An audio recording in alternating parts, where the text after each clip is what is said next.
bogaadinayaa Rio Films iyo Home Connect oo runtii maaragtay gartay inay dhalinyarada Soomaaliyeed baa laga soo furaan maaragtay sida برامجها كاركيسيان أما برسمينتها وهو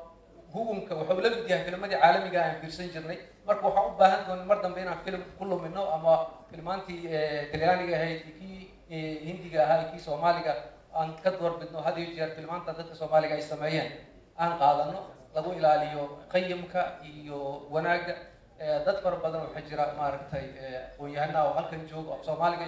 yaqaana aqoonta dhaqanka yaqaana waliba waxa aad muhiim u ah magacyada la xulanayo inay yihiin magacyo typical oo Soomaali ah oo ayaan le iyo ceeb le iyo waxyaabaha magacyadii xataa ay noqdaan magacyo Soomaaliyeed aad ay marka muhiim u tahay marka waa habeen aad muhiim u ah waa bogaadinayaa dhalinyarada